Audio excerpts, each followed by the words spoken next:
For everyone who is participating through Zoom, I kindly ask you to raise your electronic hand.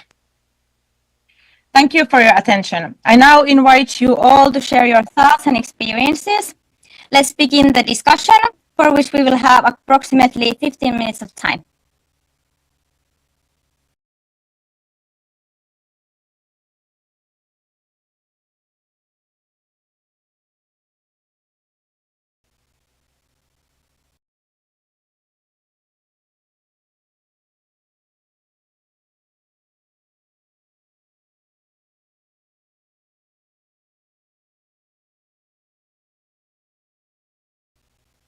Okay, and now we will give the microphone for Alice.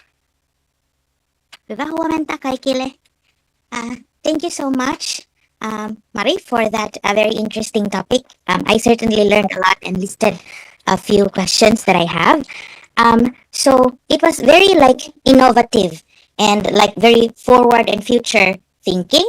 And as a hopeful teacher, because it's something that I want to do in my career path in the future, do teachers receive training with these new digital teaching methods, especially like VR glasses simulation and those other things? Because I feel that even something as simple as a Zoom meeting can sometimes be very scary for the teachers when something technology, when you're not personally very technologically savvy. Is there a support for the teaching professional side? And what do you think about that?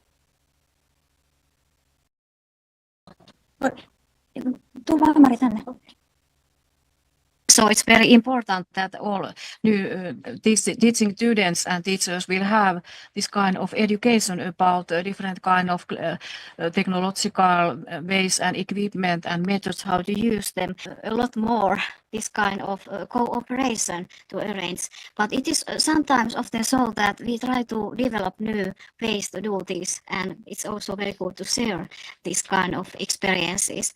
But I think so that formal education doesn't include enough this kind of systems. I don't know whether what do you think about? Is it so? But I have this kind of experience that it is not so much including in the formal. Thank you, Alice. We also have one question from Piccolo University.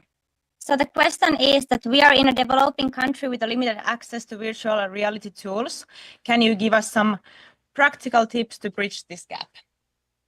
Well, it's very important question, and I think so that it is so that we can also use this Zoom and also Teams and have many kind of practical trainings using those if it's not easy to have this kind of tools, but they make it many times. I think so that tools are not the most important thing, but it is our creativity, how to take account everything and how we can use those tools that what we have, but maybe also increasing cooperation between our universities, using webcams, using Zoom, using Teams. It is possibility how we can use this, because it is also possible to use different kind of simulations in many kinds, like multi-site simulations or website simulations, so we can share those things about. So it is, I think so that using different kind of audiovisual equipment, webcams and microphones, they make it easier. But sometimes it is of course so that if we have those mannequins and we can use them with our own hands, it makes it easier and may practice them ourselves. Yeah. Thank you. Then we have another question also from Piccolo University. So the question goes, may I know what assessment tool do you use to evaluate the students' learning in the simulation activity? Oh, it's very good question also. I think so that there are also very many kind of ways to evaluate this learning.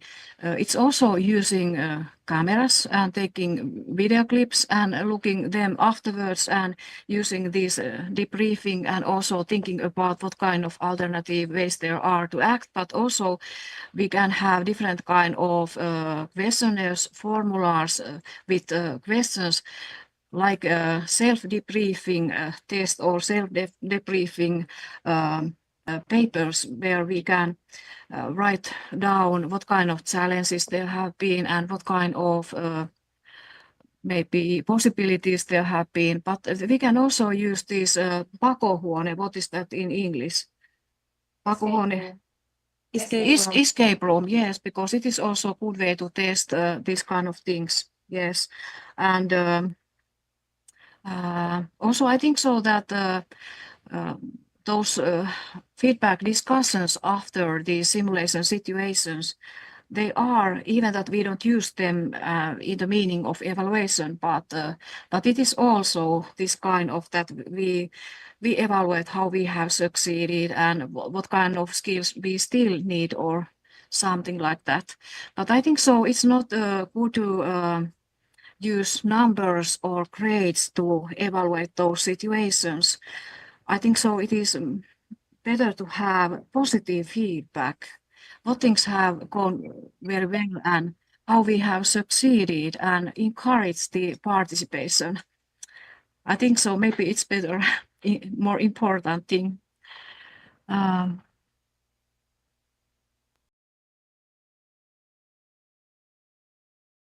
Do we also have interprofessional education program?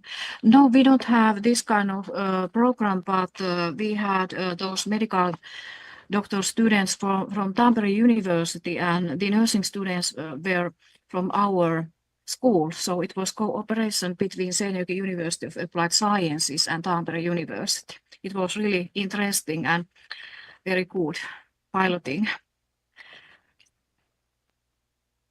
Okay.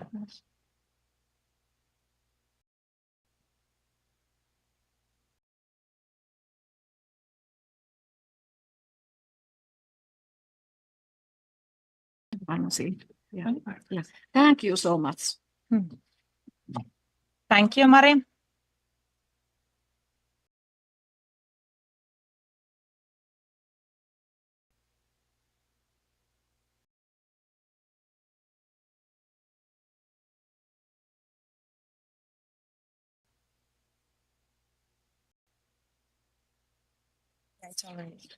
Yeah, it's already answered. Would anyone like to say something or ask something here or online? Yes, we have Robin here. Can you?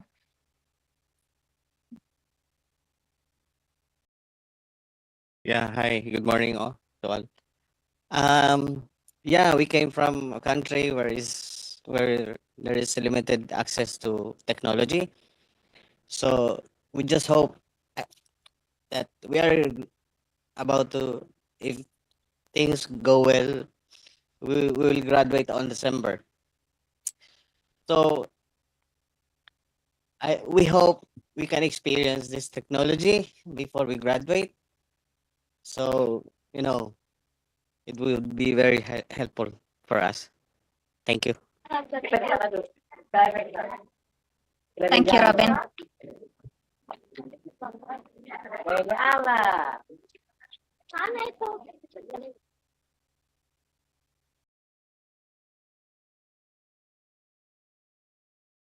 There's someone from Pickle University who would like to say something.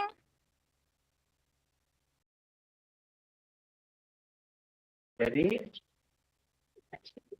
di sinilah kalau aku nongkrong di sini anak FK kadang-kadang nongkrong. Nah di sini lagi ngobrol soal sampai mata pelajarannya. Maka bilang Yuki ya itu inilah langganan fotokopinya. Nah ya nih sama satu lagi di sana. Ada nomornya Pak Wanto nggak? Catat. Fotokan. Fotokan nomornya. Fotokan nomornya. I'm asking you to close your microphones unless you want to participate for the open forum discussion. Thank you. Bahan ujian TPA. Yang mahal banget sama dia. Oh iya.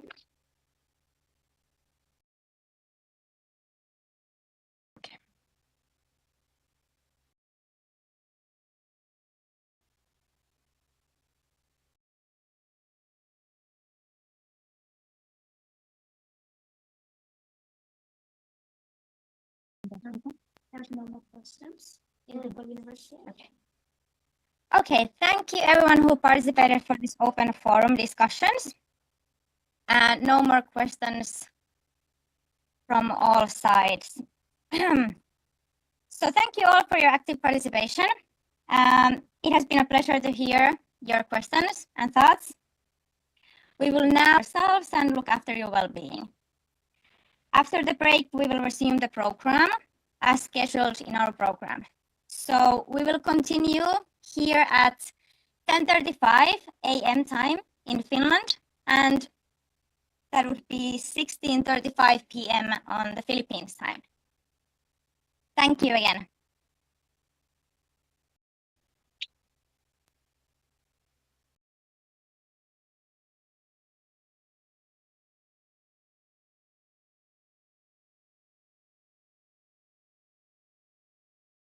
Okay, close the camera.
Bicol University, or BU, the premier university in the Bicol region, Philippines, is a SUP Level 4 institution by Department of Budget and Management, or DBM standards, established on June 21, 1969, following the passage of Republic Act 5521.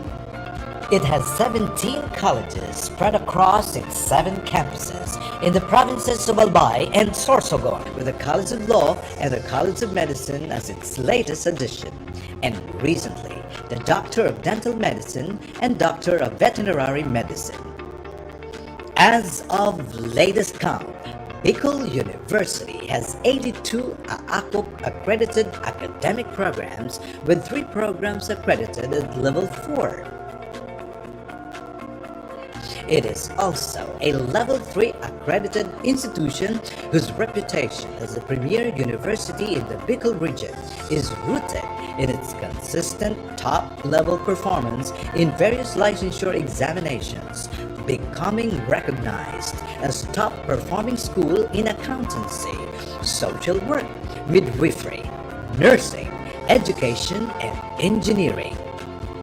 BU has been given its seal of excellence as CHED recognized Center of Excellence in Teaching, Center of Development in Fisheries Education, and Center for Higher Education Research. Its commitment toward national thrust and directions, and in meeting the needs of its community beyond the university borders, is reflected in its programs and projects as base agency for Bicol Consortium for Health Research and Development, or BCHRD, and base agency for Bicol Consortium for Agriculture, Aquatic, and Natural Resource Research and Development, or BCARD. Over the years, it has earned its place as one of the 22 leading state universities in the Philippines. Bicol University has also been recently rated as 3-star institution by the Quacquarelli Simon Circus World University Rankings. Bicol University has expanded its linkages to Europe and Southeast Asian universities.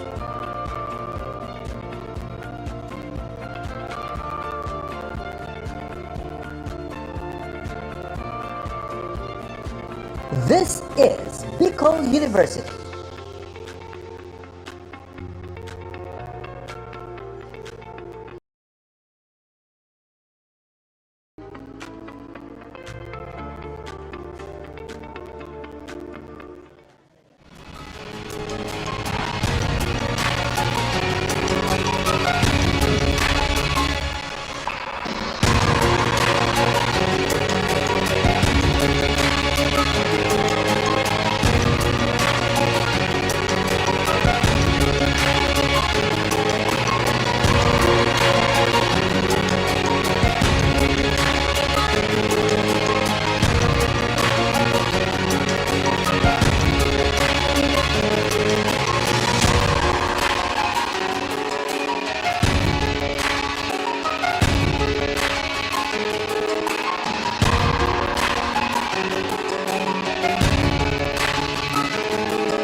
Bicol University, or BU, the premier university in the Bicol region, Philippines, is a SUP Level 4 institution by Department of Budget and Management, or DBM standards, established June 21, 1969, following the passage of Republic Act 5521. It has 17 colleges spread across its 7 campuses in the provinces of Albay and Sorsogon, with the College of Law and the College of Medicine as its latest addition, and recently the Doctor of Dental Medicine and Doctor of Veterinary Medicine.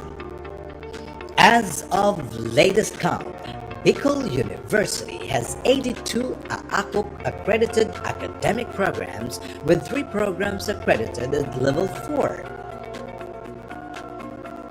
It is also a level 3 accredited institution whose reputation as the premier university in the Bicol region is rooted in its consistent top-level performance in various licensure examinations, becoming recognized as top-performing school in accountancy, social work, midwifery, nursing, education, and engineering. BU has been given its seal of excellence as CHED recognized Center of Excellence in Teacher Education, Center of Development in Nursing Education, Center of Development in Fisheries Education, and Center for Higher Education Research. Its commitment toward national trust and directions and in meeting the needs of its community beyond the university borders is reflected in its programs and projects as base agency for Bicol Consortium for Health Research and Development, or BCHRD, and base agency for Bicol Consortium for Agriculture, Aquatic, and Natural Resource Research and Development, or BCARD. Over the years, it has earned its place as one of the 22 leading state universities in the Philippines. Bicol University has also been recently rated as 3-star institution by the Quacquarelli-Simmons, or QS, Intelligence Unit, the independent compiler of QS World University Rankings. Bicol University has expanded its linkages to Europe and Southeast Asian universities.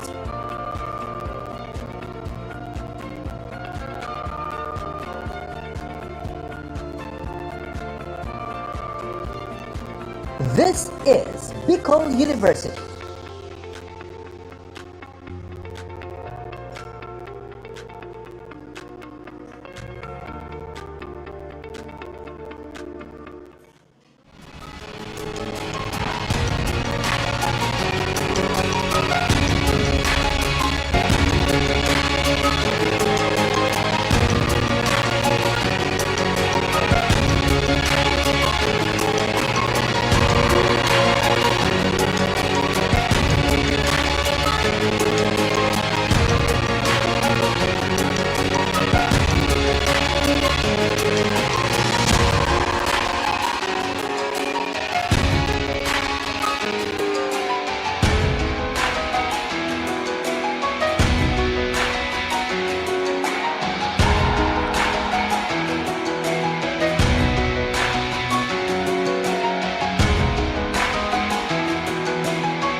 Bicol University, or BU, the premier university in the Bicol region, Philippines, is a SUC Level 4 institution by Department of Budget and Management, or DBM standards, established June 21, 1969, following the passage of Republic Act 5521. It has 17 colleges spread across its 7 campuses in the provinces of Albay and Sorsogon, with the College of Law and the College of Medicine as its latest addition, and recently the Doctor of Dental Medicine and Doctor of Veterinary Medicine. As of latest count, Bicol University has 82 AACUC accredited academic programs, with 3 programs accredited at level 4. It is also a level 3 accredited institution whose reputation as the premier university in the Bicol region is rooted in its consistent top-level performance in various licensure examinations, becoming recognized as top-performing school in accountancy, social work, midwifery, nursing, education, and engineering. BU has been given its seal of excellence as CHED recognized Center of Excellence in Teacher Education, Center of Development in Nursing Education, Center of Development in Fisheries Education, and Center for Higher Education Research. Its commitment toward national thrust and directions and in meeting the needs of its community beyond the university borders is reflected in its programs and projects as base agency for Bicol Consortium for Health Research and Development, or BCHRD, and base agency for Bicol Consortium for Agriculture, Aquatic, and Natural Resource Research and Development, or BCARD. Over the years, it has earned its place as one of the 22 leading state universities in the Philippines. Bicol University has also been recently rated as 3-star institution by the Quacquarelli-Simmons, or QS Intelligence Unit, the independent compiler of QS World University Rankings. Bicol University has expanded its linkages to Europe and Southeast Asian universities.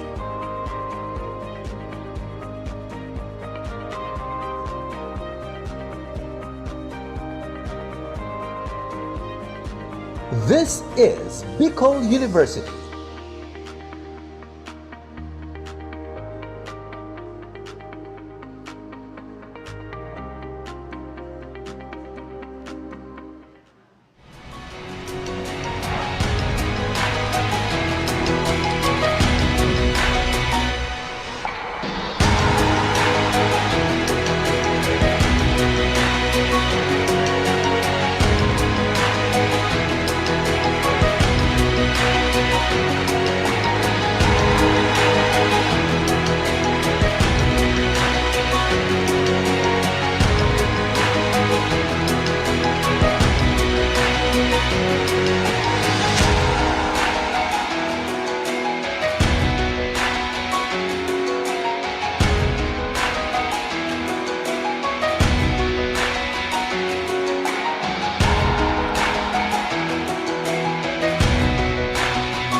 Bicol University, or BU, the premier university in the Bicol region, Philippines, is a SUC Level 4 institution by Department of Budget and Management, or DBM standards, established on June 21, 1969, following the passage of Republic Act 5521.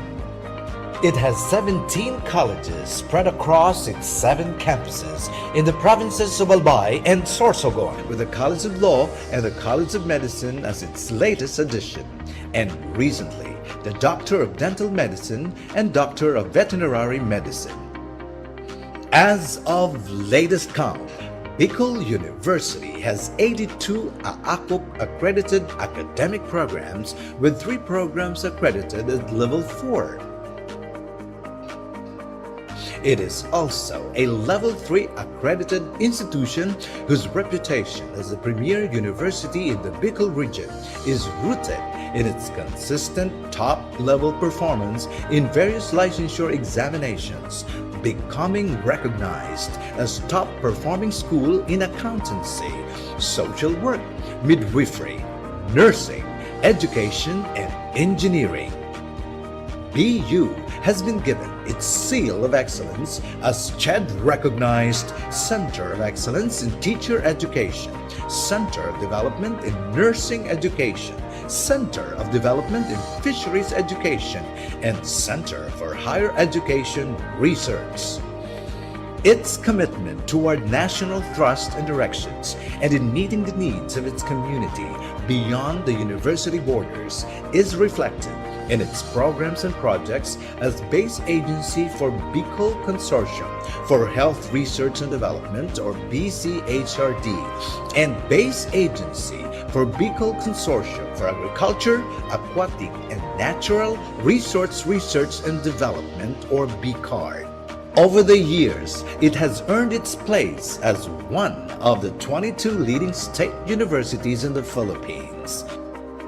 Bicol University has also been recently rated as 3-star institution by the Quacquarelli Simmons, or QS Intelligence Unit, the independent compiler of QS World University Rankings. Bicol University has expanded its linkages to Europe and Southeast Asian universities.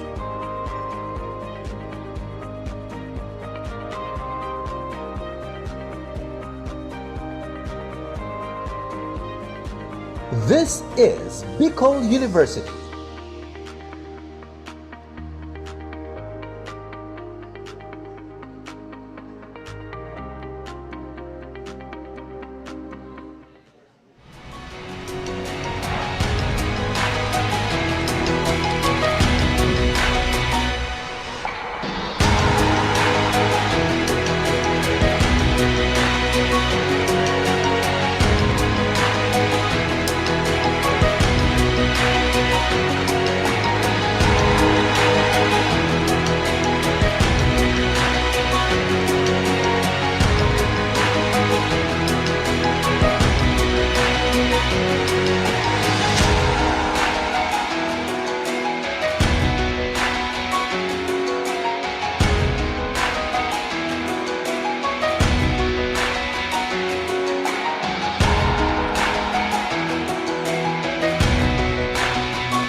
Bicol University, or BU, the premier university in the Bicol region, Philippines, is a SUP Level 4 institution by Department of Budget and Management, or DBM standards, established on June 21, 1969, following the passage of Republic Act 5521. It has 17 colleges spread across its 7 campuses in the provinces of Albay and Sorsogon, with the College of Law and the College of Medicine as its latest addition, and recently the Doctor of Dental Medicine and Doctor of Veterinary Medicine. As of latest count, Bicol University has 82 AACUP accredited academic programs, with 3 programs accredited at level 4. It is also a level 3 accredited institution whose reputation as a premier university in the Bicol region is rooted in its consistent top-level performance in various licensure examinations, becoming recognized as top-performing school in accountancy, social work, midwifery, nursing, education, and engineering. BU has been given its seal of excellence as CHED recognized Center of Excellence in Teacher Education, Center of Development in Nursing Education, Center of Development in Fisheries Education, and Center for Higher Education Research. Its commitment toward national thrust and directions and in meeting the needs of its community beyond the university borders is reflected in its programs and projects as base agency for Bicol Consortium for Health Research and Development, or BCHRD, and base agency for Bicol Consortium for Agriculture, Aquatic, and Natural Resource Research and Development, or BCARD. Over the years, it has earned its place as one of the 22 leading state universities in the Philippines. Bicol University has also been recently rated as 3-star institution by the Quacquarelli Simmons, or QS Intelligence Unit, the independent compiler of QS World University Rankings. Bicol University has expanded its linkages to Europe and Southeast Asian universities.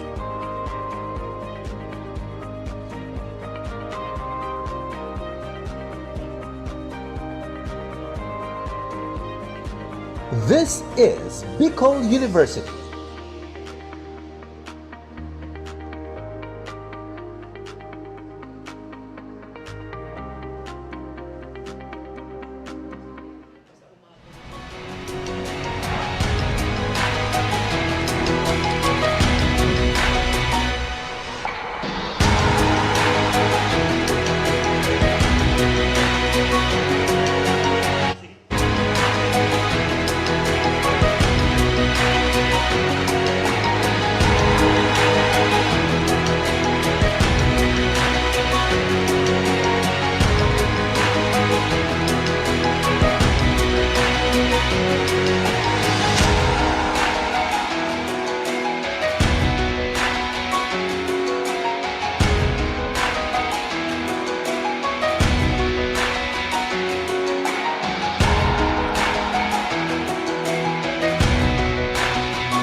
Bicol University, or BU, the premier university in the Bicol region, Philippines, is a SUP Level 4 institution by Department of Budget and Management, or DBM standards, established on June 21, 1969, following the passage of Republic Act 5521.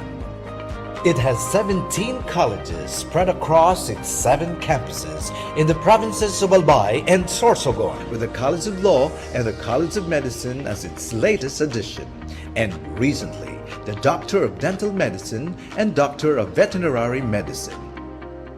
As of latest count, Bicol University has 82 AACOC accredited academic programs, with 3 programs accredited at level 4. It is also a level 3 accredited institution whose reputation as the premier university in the Bicol region is rooted in its consistent top-level performance in various licensure examinations, becoming recognized as top-performing school in accountancy, social work, midwifery, nursing, education, and engineering. BU has been given its seal of excellence as CHED recognized Center of Excellence in Teacher Education, Center of Development in Nursing Education, Center of Development in Fisheries Education, and Center for Higher Education Research. Its commitment toward national thrust and directions and in meeting the needs of its community beyond the university borders is reflected in its programs and projects as base agency for Bicol Consortium for Health Research and Development, or BCHRD, and base agency for Bicol Consortium for Agriculture, Aquatic, and Natural Resource Research and Development, or BCARD. Over the years, it has earned its place as one of the 22 leading state universities in the Philippines. Bicol University has also been recently rated as 3-star institution by the Quacquarelli-Symonds or QS Intelligence Unit, the independent compiler of QS World University Rankings. Bicol University has expanded its linkages to Europe and Southeast Asian universities.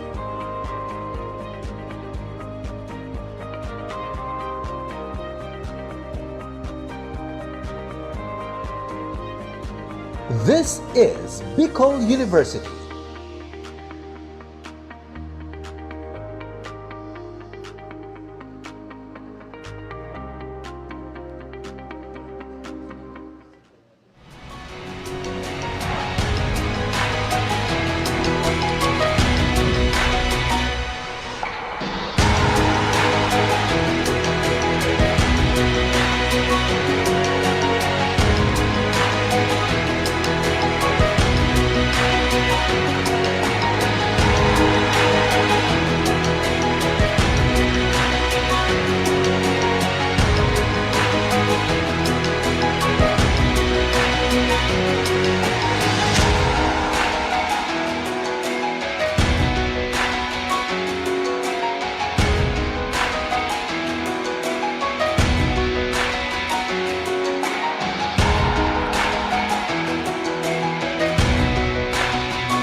Bicol University, or BU, the premier university in the Bicol region, Philippines, is a SUC Level 4 institution by Department of Budget and Management, or DBM standards, established on June 21, 1969, following the passage of Republic Act 5521. It has 17 colleges spread across its 7 campuses in the provinces of Albay and Sorsogon, with the College of Law and the College of Medicine as its latest addition, and recently the Doctor of Dental Medicine and Doctor of Veterinary Medicine. As of latest count, Bicol University has 82 AACOC accredited academic programs, with 3 programs accredited at level 4. It is also a level 3 accredited institution whose reputation as a premier university in the Bicol region is rooted in its consistent top-level performance in various licensure examinations, becoming recognized as top-performing school in accountancy, social work, midwifery, nursing, education, and engineering. BU has been given its seal of excellence as CHED recognized Center of Excellence in Teacher Education, Center of Development in Nursing Education, Center of Development in Fisheries Education, and Center for Higher Education Research. Its commitment toward national thrust and directions and in meeting the needs of its community beyond the university borders is reflected in its programs and projects as base agency for Bicol Consortium for Health Research and Development, or BCHRD, and base agency for Bicol Consortium for Agriculture, Aquatic, and Natural Resource Research and Development, or BCARD. Over the years, it has earned its place as one of the 22 leading state universities in the Philippines. Bicol University has also been recently rated as 3-star institution by the Quacquarelli Simmons, or QS Intelligence Unit, the independent compiler of QS World University Rankings. Bicol University has expanded its linkages to Europe and Southeast Asian universities.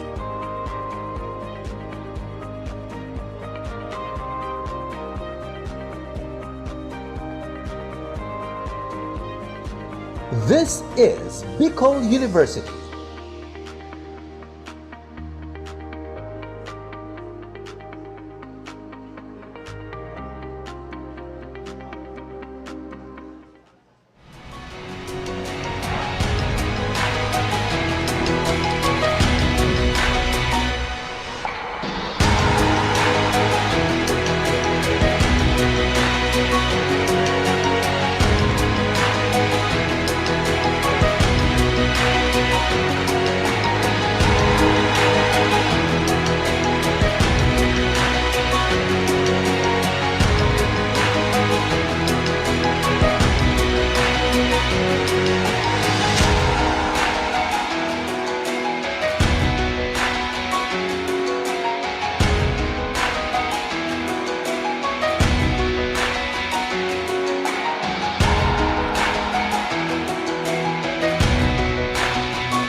Bicol University, or BU, the premier university in the Bicol region, Philippines, is a SUC Level 4 institution by Department of Budget and Management, or DBM standards, established on June 21, 1969, following the passage of Republic Act 5521.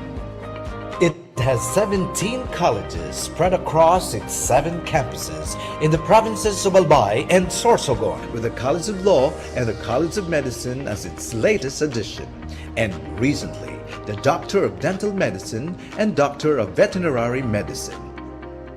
As of latest count, Bicol University has 82 AACOP accredited academic programs, with 3 programs accredited at level 4.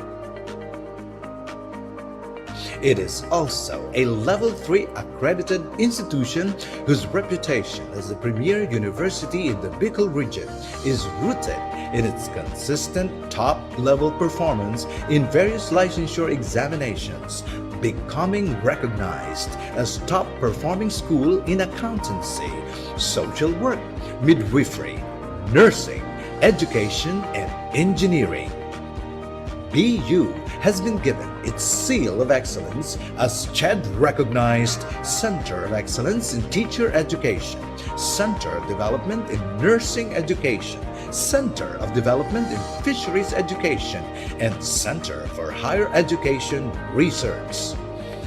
Its commitment toward national thrust and directions and in meeting the needs of its community beyond the university borders is reflected in its programs and projects as base agency for Bicol Consortium for Health Research and Development, or BCHRD, and base agency for Bicol Consortium for Agriculture, Aquatic, and Natural Resource Research and Development, or BCARD. Over the years, it has earned its place as one of the 22 leading state universities in the Philippines. Bicol University has also been recently rated as 3-star institution by the Quacquarelli Simmons, or QS Intelligence Unit, the independent compiler of QS World University Rankings.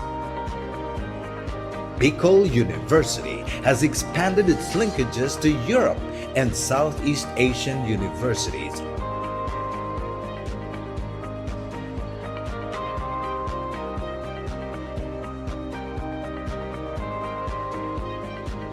This is Bicol University.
Bicol University, or BU, the premier university in the Bicol region, Philippines, is a SUP Level 4 institution by Department of Budget and Management, or DBM standards, established on June 21, 1969, following the passage of Republic Act 5521. It has 17 colleges spread across its 7 campuses in the provinces of Albay and Sorsogon, with the College of Law and the College of Medicine as its latest addition, and recently the Doctor of Dental Medicine and Doctor of Veterinary Medicine. As of latest count, Bicol University has 82 AACOC accredited academic programs, with 3 programs accredited at level 4. It is also a level 3 accredited institution whose reputation as the premier university in the Bicol region is rooted in its consistent top-level performance in various licensure examinations, becoming recognized as top-performing school in accountancy, social work, midwifery, nursing, education, and engineering. BU has been given its seal of excellence as CHED recognized Center of Excellence in Teacher Education, Center of Development in Nursing Education, Center of Development in Fisheries Education, and Center for Higher Education Research.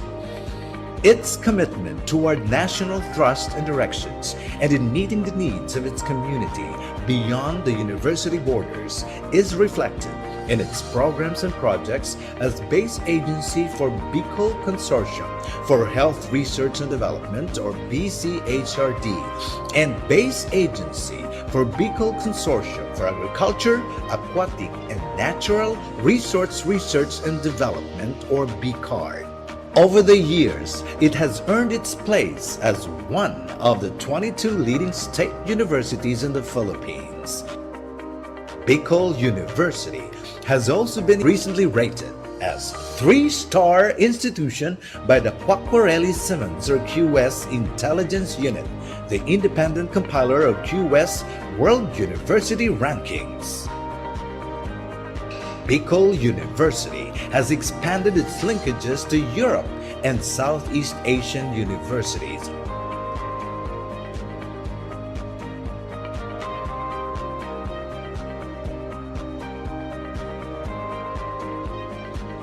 This is Bicol University.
Okay na po. Good afternoon, my dear colleagues in Bicol University and other universities in the Philippines. And good morning to our international attendees.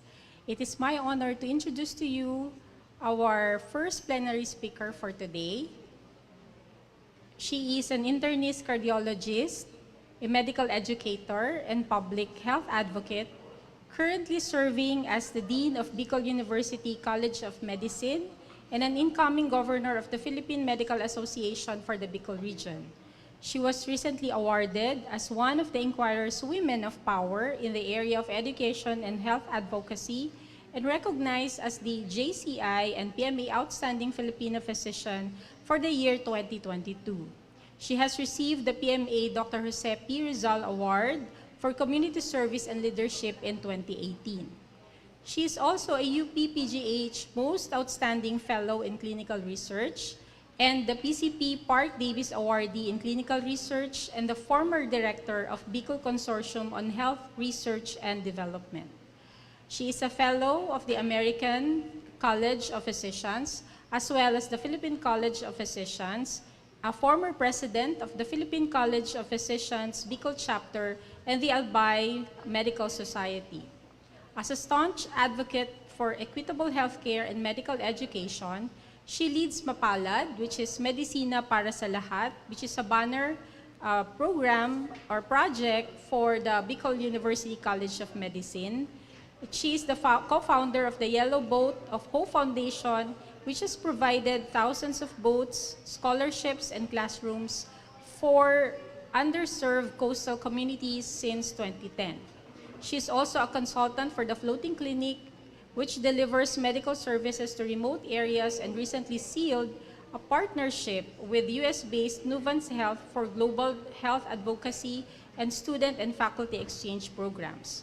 As the former coordinator of AGAP Foundation, she helped facilitate the construction of over 100 classrooms in the Bicol region. Beyond her professional achievements, she is a proud mother of 4 accomplished global children, a solicitor in the UK, 2 medical doctors based in the US, and a private equity associate at BlackRock USA. Friends, let us all welcome to talk about the opportunities and dangers of digitalization in health research, Dr. Ofelia Samarsi.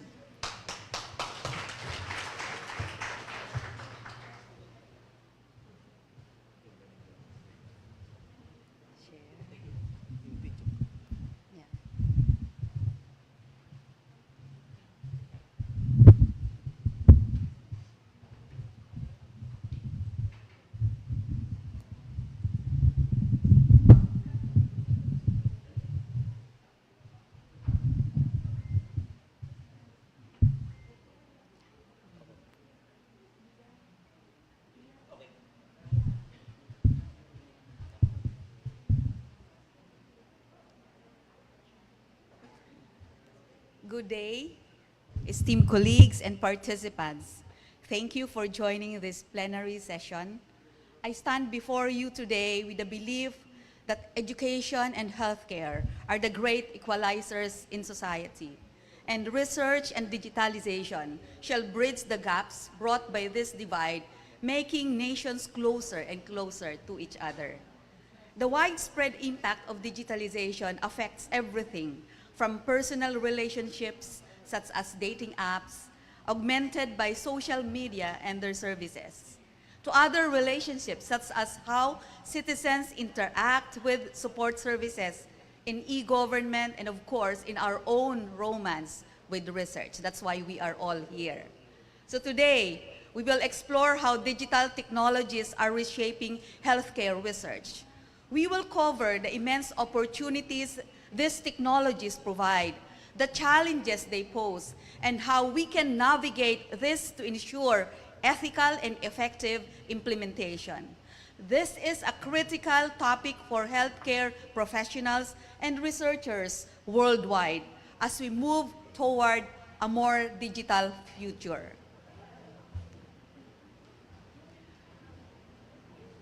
So when we talk about digital health, it refers to the use of technologies like AI, which you have already used, most likely telemedicine, which are very adept at, and also wearable devices to improve healthcare delivery and research. For instance, electronic health records have streamlined patient data management, making it easier for healthcare providers to access and share various critical informations. So let us first discuss the positive ones, the opportunities of digitalization in healthcare research. Digital health technologies have revolutionized access to healthcare. Especially this happened during the COVID-19 pandemic when telemedicine became a lifeline for many. I personally have been very active on this. In the Philippines, it's called eConsulta. Bicol University has recently embarked on a research on telemedicine, and once this is finished, we shall be engaging in a full-blown telemedicine program, just like the Maine Hospital nowadays in the Philippines. It helped decongest patients inside the hospital. So first, improve access. What are the different advantages of this? First is improve access to care, as in other countries. Telemedicine improve access to care by bridging the gaps for underserved populations. For example, this happened in rural Australia. Telemedicine has significantly improved access to healthcare services. And secondly, AI is driving personalized medicine by analyzing vast data sets to tailor treatments to individual patients. So in just one click, you now be able to get all this data. It includes any kind of diseases. Especially, it has been used, I have been using it for various care for my patients, as well as other schools are already into it. Thirdly, efficient data management and analysis of patient information as in US healthcare system in other countries. And then, we also have enhanced disease monitoring through wearables. Some of you probably have the Apple Watch. So these wearables that provide real-time health insights and Fitbits for tracking physical activity and even heart rates also. And even ECGs can now be done and be recorded by patients through these different wearables. Amazing. So we are now very excited about this. So let's look at some success stories. As I have mentioned already, during the COVID-19 pandemic, telemedicine played a pivotal role in maintaining continuity of care while reducing exposure risks. I have been part of this, and some of the stories that you would hear from patients, those patients who were already dying of COVID and doing it through telemedicine. I cried in some of my patients. Also, for instance, the US Department of Veteran Affairs expanded its telehealth services, significantly also reducing hospital visits. So even our hospitals in our country have been doing this. BRHMC, BMC, they have very good telemedicine. So also there is the oncology care. These are web-based interventions which improve cancer symptom management, which has cancer support communities online resources. So of course, whenever there are great opportunities, there will also be some dangers. Pag may bida, may kontrabida. So we should be aware of this. While the opportunities are significant, so are the risks. So we should all be aware of this. So data privacy breaches can erode actually the trust in digital health systems. For example, the recent Optum breach highlighted the vulnerability of sensitive health data. Secondly, we have algorithmic bias as well, which can lead to inequitable care delivery if your data sets lack diversity. And therefore, it's very important to have diversity. Thirdly, the digital divide, which limit access for rural or low-income populations. We feel that in the Philippines, there's really so much divide between the rich and the poor. Such as, internet access. While telemedicine is good for poor connectivity, for greater access to those patients in the remote areas. But what happens if they don't have connectivity? So this is a great problem. And also very important are ethical concerns, such as issues with informed consent. We're very particular with this because we are doing researches. and also the dehumanization of care due to reliance on digital gadgets and machines. A very good examples are concerns over AI-driven diagnosis without human oversight. You wouldn't believe it, but patients come to our clinic already have their own diagnosis. So they have made their own diagnosis based on, searching the internet. So it is still important that the use of gadgets have doctors to analyze how digital findings fit the patient's findings and needs. So there should be clinical correlation. So we have to tell our patients, very important still to have this clinical correlation, which is not present when you actually look at it in the AI or ChatGPT and other modalities. So let us discuss the ethical challenges in digital health technologies. The ethical challenges at the forefront of digital health adoption is a lot. For example, many patients may not be fully, they don't fully understand how their data is being used or shared by these systems. That's alarming. So this raises the concern about informed consent. Even when taking photo, videos, we have to ask permission from our patients. So to address this, we need robust consent processes and diverse data collection strategies. So these are the top 4 concerns with regards to this. Number 1 is your privacy concerns with sensitive health data. Number 2, we have algorithmic bias due to non-representative data sets. Number 3, we have the accessibility issues for marginalized groups, and hence the need for implementation of a robust consent process and diverse data collection as well. So in order for us to use this for researches, it is necessary to address algorithmic bias. We must ensure that training datasets are diverse and representative of all populations. This includes, gender, ethnicity, age groups, and more variables that we usually would do in our researches. There should be regular audits to help identify biases early in the development. So companies like Google have established AI ethics teams. These are various teams that tackle or track down these issues. Our schools must have policies on the use of AI. We were required by PASCO to have an AI policy. It is also a must to involve multidisciplinary teams with diverse perspectives. Moving on, evaluation of digital solutions effectively is very vital, but also very, very challenging due to the rapid pace of innovation in digital health technologies. We need agile frameworks that combine clinical expertise with technical insights while continuously monitoring their long-term impact. The National Institute of Health in the US provides a good example of how to structure these evaluations. So privacy for our patients is non-negotiable in healthcare research because especially this involves sensitive patient data. Encryption ensures that data remains secure during transmission or storage. While compliance with the laws like the GDPR, this is the one in Europe, which they started as early as 2018, it's called as the General Data Protection Regulation. And also in the US, they have the HIPAA, which has been there since 2019.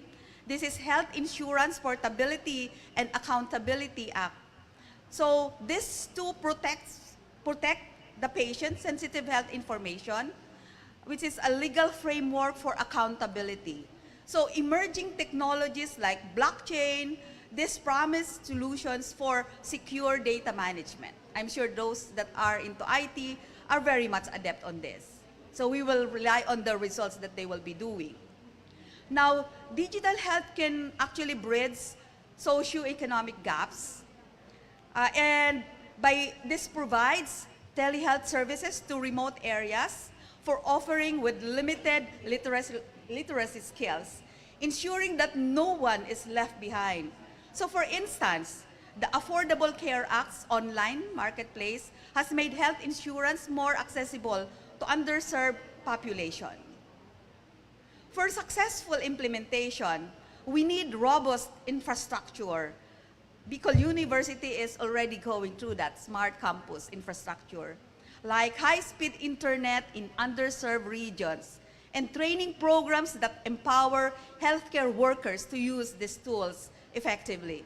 For example, training programs in Africa, in other countries, have helped healthcare professionals. We are also doing this in the Philippines. Actually, we're able to adapt to digital health technologies. We have a lot of these trainings already in our own university. So what are the roles of stakeholders in digital health? Number one, all stakeholders have a role to play in ensuring the success of digital health initiatives. Healthcare providers need training to effectively use these tools. While patients may be educated about their benefits and risks, policymakers are crucial in establishing regulatory frameworks that protect privacy and equity.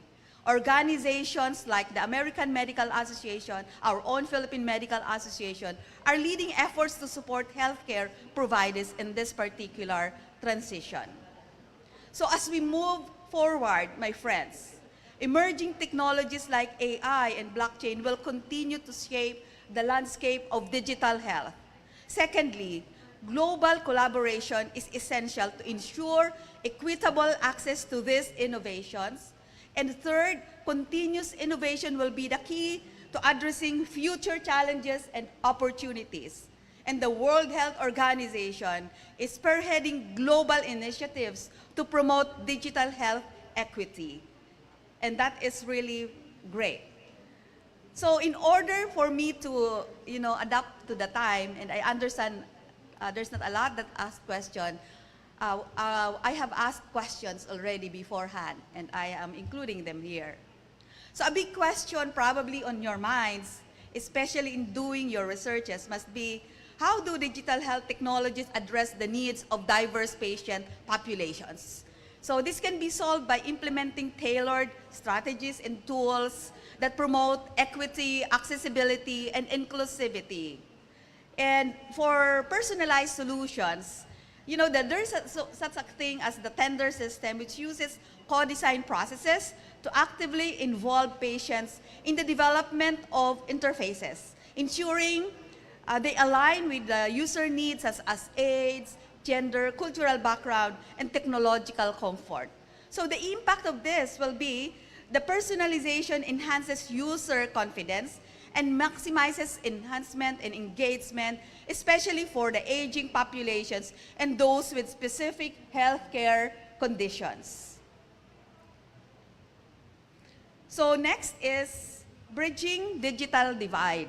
So how do we, have the technologies address the needs for diverse patient populations? So the answer is bridging the digital divide.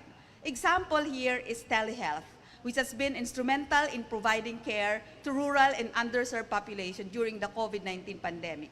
However, the disparities persist due to limited internet connection or access and lower e-health literacy among certain groups. So there is a gap that we probably have to do research on and also ask our government to provide, the platform and the highway that will make sure that the connectivity is really great. Address disparities by offering multilingual interfaces, cross-platform compatibility, especially from Android to iOS and vice versa, and distributing educational materials to improve e-health literacy among our people, especially in the remote areas. So how do we answer the question on the digital health technology on diverse patient with regards to, addressing social determinants of health? For example, there is this so-called as barbershop-based health interventions which have been successful. Siguro sa this is in barbershops, they do it, the study, have successfully lowered blood pressure among African American men by integrating culturally appropriate state strategies in the health and IT systems. And the impact of this in the community is engagement that ensures interventions that are respectful of cultural context and effectively address social determinants.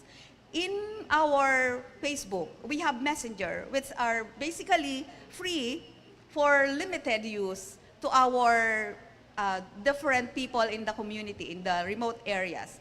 And they don't need, I was told, they don't need internet.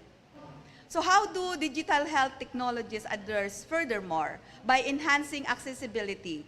So with regards to access or enhancing accessibility, an example here is, the mobile health or mHealth technologies, which provide scalable solutions for managing chronic diseases like diabetes and depression. However, adoption rates are lower among elderly, disabled, in the low-income population. So we probably have to focus more trainings among our elderly, the disabled, in the low-income population. Develop multilingual apps with user-friendly interfaces that cater to varying levels of technological literacy. Also, standardizing data collection by automating.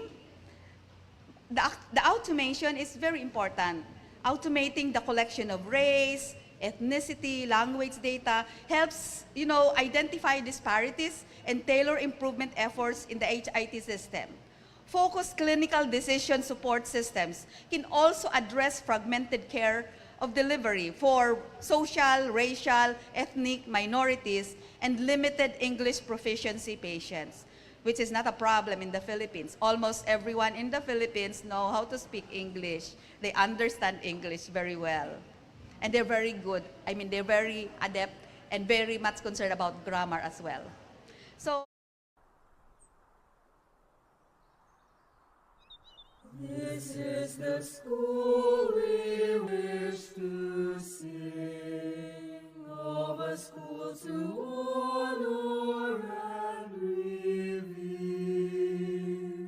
a temple built by man of firmness, a mold for you to walk with pride, for he will always be united, although we tread on distant lands, we all shall share